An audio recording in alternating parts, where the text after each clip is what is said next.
আমার নাভির নিচে একটু আদর করে দিবেন? খুব ইচ্ছে করছে আদর খেতে।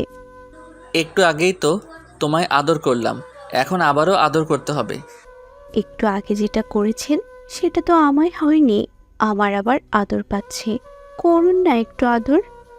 আমি এত আদর করতে পারবো না, আমারও তো ক্লান্তি আছে বলো। আমি এখন ক্লান্ত, চলো এখন ঘুমাবো। আমি ঘুমাবো না। আদর করলে আবার ক্লান্ত হয় কেউ?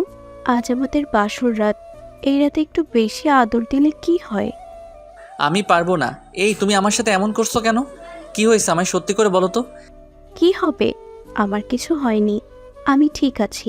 শুধুমাত্র আপনার থেকে আদর চাই। এই তুমি তো এমন রোমান্টিক কখনো ছিলে না, হঠাৎ করে আজ এমন করে রোমান্টিক হয়ে গেলে কি করে? আমার তো বিশ্বাস হচ্ছে না তুমি সেই অনু। কেন বিশ্বাস হচ্ছে না? আমি আপনার থেকে আদর চেয়েছি বলে আমাকে চিনতে পারছেন না? আপনার কাছে আদর চাইবো না তো আমি কার কাছে আদর চাইবো বলুন? সেটা না হয় বুঝলাম, কিন্তু এটা বুঝতে পারছি না, যেই মেয়েকে আমি দেখতে যাওয়ার পর মুখের উপর থেকে ঘোমটা সরাতে বলতেই সেই মেয়ে লজ্জায় মাথা নিচু করে থাকে, আজ তার সেই লজ্জা কোথায়? লজ্জা তার সঠিক জায়গা মতোই আছে, আর আমিও আগের মতোই আছি। আপনার সাথে আমার তখন বিয়ে হয়নি, আর তখন আপনার উপর আমার আর আমার উপর আপনার কোনো অধিকার ছিল না, তাই লজ্জা পেয়েছে। আর এখন মার উপর পুরো অধিকার নিয়ে আমায় জ্বালাতে চলে আসছো। ফাজিল, চলো এখন ঘুমাবে। সারাদিন তো প্রচুর ঝামেলা পোহাতে হয়েছে, চলো। কিসের ঝামেলা? আমার কোনো ঝামেলা নেই। তাছাড়া আমি তো আপনাকে বললাম আমার আদর চাই, আপনার ভালোবাসার স্পর্শ চাই। সেটা দিতে চাইছেন না কেন? আল্লাহ রে, একদিনে এত আদর খেয়ে ফেললে পরে তো তুমি অসুস্থ হয়ে পড়বে। একটু আস্তে ধীরে আদর খেলেই তো হয়। আমি আস্তে ধীরে খেতে পারবো না আদর।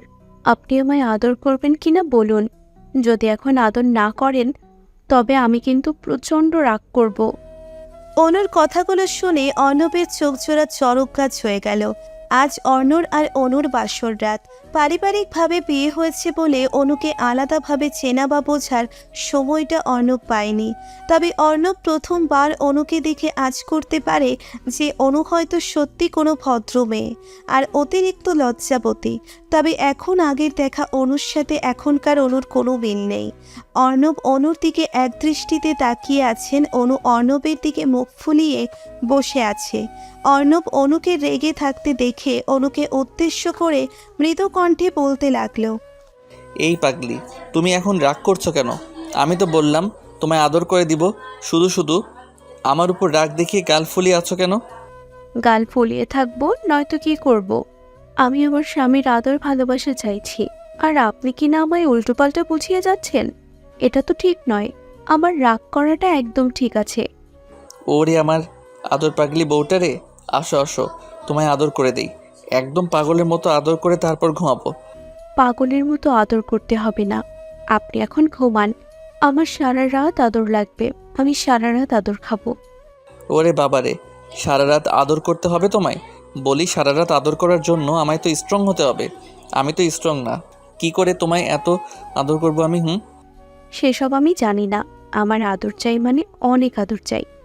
আপনি আমায় অনেক আদর করলে আমি আপনাকে আদর করতে দিব। এত আদর কোথায় থাকে তোমার? সারা শরীরে আদরে আদরে ভরিয়ে দিলাম, তবু আমার আদরিনীর মন ভরল না। কেন? আপনার বুঝি আমায় আদর করতে ভালো লাগছে না? আমার এই রোমান্টিকতা আপনার পছন্দ হচ্ছে না? ও মা, পছন্দ হবে না কেন? খুব পছন্দ হচ্ছে। আর আমি তো এটাই চাই যে তুমি রোমান্টিক হয়ে যাও, আর আমিও রোমান্টিক হয়ে রোম্যান্স করছি। তাহলে আপনি না না করছেন কেন? আমার মনে হচ্ছে আপনি আমার এই আদর খাওয়ার স্বভাবের জন্য খুশি নন। আপনি আমায় হয়েও খারাপ মেয়ে ভাবছেন? এই পাগল হয়ে গেছো নাকি? আমি তোমায় খারাপ ভাববো কেন? এটা তো তোমার অধিকার, আর তুমি তোমার অধিকার প্রতিষ্ঠা করবে না তো কে করবে? জানেন, আমার একটাই ইচ্ছে, আমার স্বামীকে প্রচুর আদর করা আর সারা জীবন তাকে সুখী করে রাখা। হয়তো আমার এসবের জন্য আপনি আমায় ভুল ভাবছেন। অনুর কথাটা শুনে অর্ণবের ভীষণ খারাপ লাগলো। আসলে অনুর এমন পাগলামি দেখে তো অর্ণবের ভিতরে এক অদ্ভুত ভালো লাগা তৈরি হয়েছে। তাছাড়া স্বামী স্ত্রীর মাঝে ভালোবাসার পূর্ণতার এটাই তো একটা উপায়। অনুর কথাগুলো শুনে অর্ণবের মাথাটা গরম হয়ে যায়। অর্ণব অনুর দিকে খানিকটা এগিয়ে এসে অনুর কোমর ধরে একটা হ্যাচকা টান দিয়ে অনুকে নিজের বাহুতে নিয়ে এসে অনুকে উদ্দেশ্য করে অর্ণব ফিসফিসিয়ে বলতে লাগলো, তোমার এই আদর খাওয়ার ইচ্ছেটা আমার খুব পছন্দের, আর আমি নানা করছি একটু মজা করে, তাছাড়া আর কিছু না। তোমার যেমন ইচ্ছে করছে আদর খেতে, আমারও ইচ্ছে করছে আদর করতে। তাহলে বসে আছেন কেন? একটু আদর দিন না। আদরে আদরে আমায় পাগল করে দিন। আমি আপনার আদর খাবার জন্য ছটফট করছি। করছি সোনা, এখনই তোমায় আদরে আদরে ভরিয়ে দিচ্ছি। অর্ণব কথাটা বলতেই অনুর কাঁধের উপর থেকে শাড়ির আঁচলটা ধরে নামিয়ে দিল। অনুর কাঁধের উপর থেকে শাড়িটার আঁচলটা নামিয়ে দিতেই অর্ণবের সামনে অনুর বুকটা অর্ধ উন্মুক্ত হলো। অর্ণব অনুর বুকের দিকে একদৃষ্টিতে তাকিয়ে আছে। অনু অর্ণবের চাহনি দেখে মুচকি হাসি দিল। অর্ণব অনুর দিকে আরও একটু এগিয়ে এসে অনুকে নিজের বুকের সাথে মিশিয়ে নিল। অনুকে জড়িয়ে ধরে অর্ণব অনুর পিঠের উপর হাত বুলিয়ে দিয়ে আদর করতে লাগলো। অনু অর্ণবের হাতের ছোঁয়ায় নিজের চোখ বন্ধ করে নিল। চোখ বন্ধ করে অনু ভীষণভাবে অনুভব করছে অর্ণবের প্রতিটি স্পর্শ।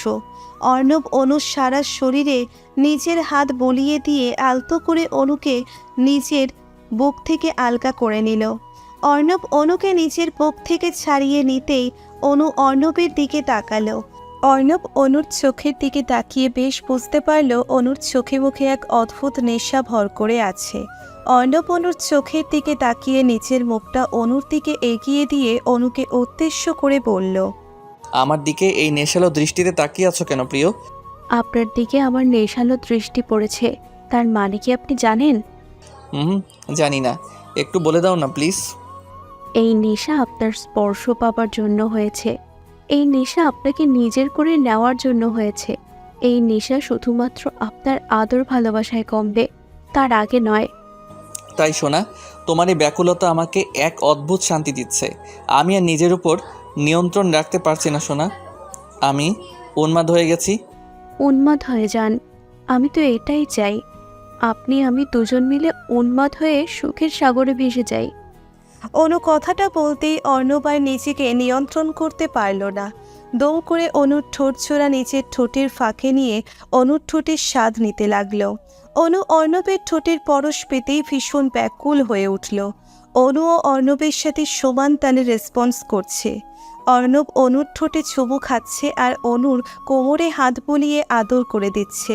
বেশ কিছু সময় ধরে অনুর কোমরে হাত বুলিয়ে দিল অর্ণব। অনু অর্ণবের ভালোবাসায় যেন পাগল হয়ে যাচ্ছে। অর্ণবের প্রত্যেকটা স্পর্শ অনুকে ভীষণ রকম ব্যাকুল করে তুলেছে। এতটা ব্যাকুল যে অনু আর কিছুই ভাবতে পারছে না। অর্ণব অনুর অনেকটা সময় ধরে চুমু খেয়ে আলতো করে অনুর ঠোঁট ছোড়া নিজের ঠোঁটের বাঁধন থেকে মুক্ত করে দিল। অর্ণব অনুর ঠোঁট ছেড়ে দিতেই অনু খানিকটা হাঁপাতে লাগলো। অর্ণব অনুর চোখ মুখ লাল হয়ে যেতে দেখে অনুকে উদ্দেশ্য করে মৃদু কণ্ঠে বলল, কি গো, তোমার চোখ মুখ এমন করে লাল হয়ে আছে কেন? কি হয়েছে তোমার? জানেন না কি হয়েছে? আমি আর পারছি না অপেক্ষা করতে। আমায় পাগল করে দিন, আদরে আদরে আমায় ভরিয়ে দিন। দিচ্ছি সোনা, এখনই তোমায় পাগলের মতো আদর দিচ্ছি। আমিও যে আর অপেক্ষা করতে পারছি না, তোমার মাঝে আমি এখন হারিয়ে যেতে চাই। অর্ণব কথাটা বলতেই অনেকে আদর করে বিছানায় শুইয়ে দিয়ে অনুর উপর ঝাঁপিয়ে পড়ল। অনুর উপরে এসে অর্ণব অনুর ঘাড়ে গলায় চুমু খেয়ে অনুকে সম্পূর্ণভাবে নিজের আদর দিয়ে বশ করে ফেলল। অনুও অর্ণবকে আদর করে দিতে লাগলো। সারা রাত ধরে অর্ণব অনুকে আদর দিল। ভোরের দিকে অর্ণব অনু ঘুমিয়ে পড়ল। কিছু সময় ঘুমাতেই আচমকা অনুর ঘুমটা ভেঙে যায়। অনু চোখ মেলে তাকাতেই দেখতে পায় অর্ণব তাকে শক্ত করে জড়িয়ে ধরে আছে। মনে হচ্ছে অনুকে কেউ যেন অর্ণবের থেকে কেড়ে নিতে পারে। তাই অর্ণব অনুকে নিজের বুকের মধ্যে শক্ত করে জড়িয়ে ধরে আছে। অনু অর্ণবের দিকে তাকিয়ে মুচকি একটা হাসি দিয়ে আলতো করে অর্ণবের হাতের বাঁধন থেকে নিজেকে ছাড়িয়ে নিয়ে বিছানা থেকে উঠে বসল। বিছানা থেকে নামতে নিতেই অনু অনুভব করল তার শরীরের মধ্যে খানিকটা ব্যথা করছে। অর্ণব যেভাবে তাকে আদর করেছে তাতে ব্যথা হবে না সেটা কি করে হয়? অনু বিছানা থেকে নেমে ফ্রেশ হয়ে নিল।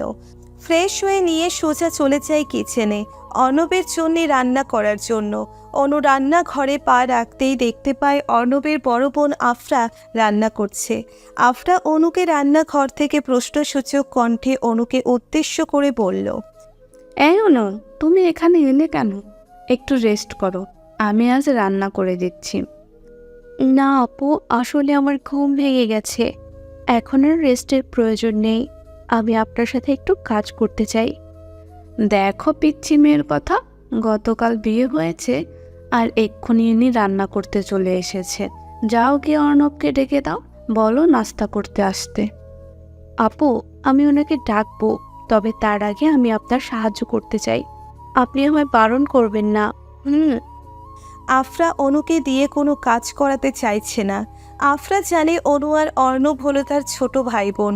ওরা এখন নতুন জীবনে পা রেখেছে, ওদের একটু সময় দিতে হবে, তা না হলে সব কিছু গুছিয়ে নিতে পারবে না। আফরা অনেকবার বলল অনুকে যাতে করে অনু কোনো কাজ না করে, কিন্তু অনু তো কোনো কথাই শুনছে না। আফরাকে সাহায্য করবেই সে। অনুর জেদের কারণে আফরা আর বারণ করল না। আফরা আর অনু দুজন মিলে সব কাজ গুছিয়ে নিল। সব কাজ গুছিয়ে নেওয়ার পর অনু নিজের রুমে চলে যায় অর্ণবকে ডেকে তোলার জন্য। অনু রুমে আসতেই দেখতে পায় অর্ণব বিছানায় শুয়ে আছে এখনও। অনু অর্ণবের কাছে গিয়ে অর্ণবের পাশে বসল। অর্ণবের পাশে বসে অনু আলতো করে অর্ণবের কপালে হাত বুলিয়ে দিয়ে অর্ণবকে মৃদু কণ্ঠে ডাকল, এই উঠুন না, সকাল হয়ে গেছে, নাস্তা করার জন্য যেতে হবে তো নাকি? আপুমনি আপনাকে ডেকেছে, উঠুন। হুম, আমি আজ কোথাও যাব না। তুমি আমার সাথে প্রতারণা করেছো, আমি তোমার কথা শুনবো না। মানে আমি আপনার সাথে আবার কি নিয়ে প্রতারণা করলাম? ঘুমের ঘরে কী সব উল্টোপাল্টা কথা বলছেন আপনি? আমি ঘুমের ঘরে কোনো কথা বলছি না, আমি জেগে জেনে বুঝে কথা বলছি। তুমি আমায় না বলে কোথায় চলে গিয়েছিলে জানো? আমি তোমায় চোখ মেলে না দেখতে পেয়ে ভয় পেয়ে গিয়েছিলাম। ও মা, আমায় না দেখতে পেয়ে আপনার ভয় কেন পেতে হবে? তাছাড়া সকাল হয়েছে দেখে আমি উঠে ফ্রেশ হয়ে নাস্তা তৈরি করতে চলে গেছি। আপনাকে ডাকলাম না কারণ আপনার ঘুমে অসুবিধা হবে তাই। আমার ঘুমের জন্য তুমি আমায় ডাকোনি, আমি জানি সব জানি আমি। আসলে তুমি চাওনি আমি তোমার সাথে ফাইজলামি করি, তাই এমন করেছো। আরে না না, সত্যি আপনি বিরক্ত হবেন দেখে আমি ডাকিনি। আপনি রেগে যাবেন না প্লিজ। চলুন খাবার খেয়ে আসি। না, আমি আজ কিছুই খাবো না, আমি আজ না খেয়ে থাকবো। কিন্তু কেন?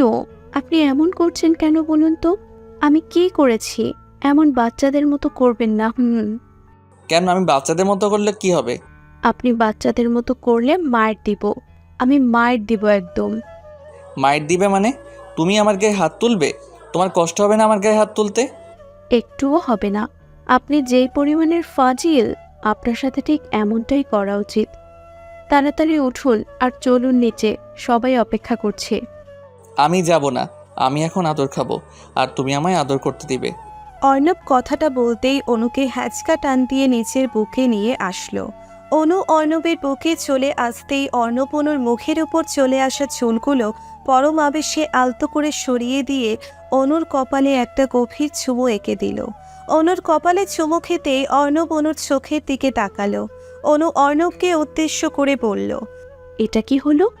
আপনি আবারও আমায় নিজের বুকে নিলেন কেন? আমি সকাল সকাল গোসল করেছি, এখন আর করতে পারবো না। তো করো না। আর আমি কি বলেছি তোমায় গোসল করতে? বলিনি তো, তুমি তো নিজেই করেছো শুধু শুধু। এখন আমার কোনো দোষ নেই। কি দোষ নেই? এখন আদর করলে আমায় আবারও করতে হবে।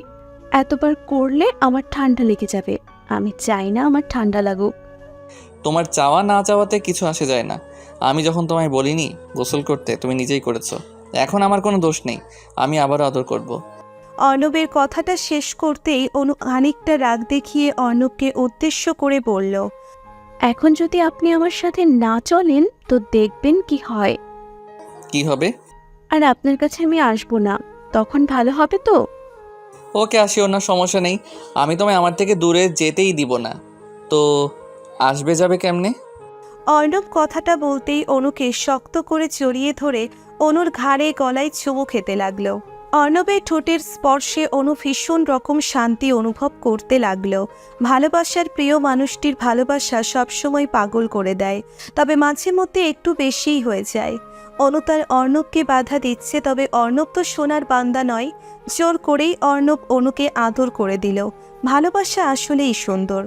অর্ণব আর অনুর জন্য দোয়া করবেন, তারা যেন সব সময় ভালো থাকতে পারে।